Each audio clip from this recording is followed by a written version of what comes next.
அப்புறம் தமிழ்நாட்டை பொறுத்த வரைக்கும் சமீபத்துல முதல்வருக்கு பல பிறந்தநாள் வாழ்த்துக்கள்லாம் வந்துச்சு. ஆமா. அதுல தமிழிசை மும்மொழியில வாழ்த்துனாங்க. அதற்கு இப்ப முதல்வர் பதிலடியும் கொடுத்துட்டாரு.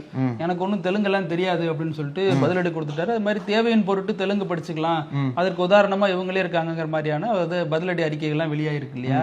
இப்ப இந்த நேரத்துல முதல்வருக்கு பிறந்தநாள் வாழ்த்து சொன்னதுல முக்கியமான நபராக பார்க்கப்பட்டவர் மு.க. அழகிரி, அவரது சகோதரர். அழகிரி தனது பேரனோட வந்திருந்தாரு, முதல்வருக்கு பிறந்தநாள் வாழ்த்து எல்லாம் சொல்லியிருந்தாரு.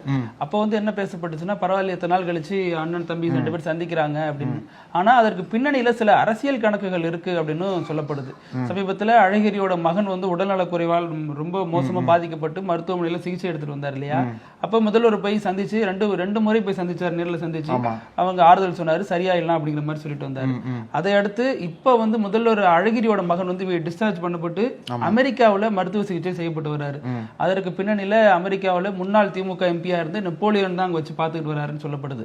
அதுல 6 மாசமா நெப்போலியன் வீட்டுல தான் தங்கி இப்போ ஓரளவுக்கு உடல்நலம் தேடி வந்துட்டாரு அப்படின்னு சொல்லப்படுது. அப்போ துரை தயாநிதி அழகிரி மகன் முதல்வர்கிட்ட பேசியிருக்காரு. அப்போ சொல்லியிருக்காரு, இல்ல சித்தப்பா, அப்பா கொஞ்சம் அரசியல் ரீதியா ரொம்ப ஆக்டிவா இருந்த மனுஷன் இப்ப ரொம்ப தனிமைப்பட்டு கிடக்குறாரு, அதுவும் இல்லாம என்னோட தான் டைம் ஸ்பெண்ட் பண்றாரு, இப்ப என்ன பாத்துக்கிறதுல தான் அவரு ரொம்ப முக்கியமா இருக்காரு அப்படிங்கிற மாதிரி சொல்லியிருந்தாரு. ஏன்னா அமெரிக்காவுல இவர் தான் அவர் பாத்துக்கிட்டு இருந்தாரு, அவர் போய் இருந்தாரு.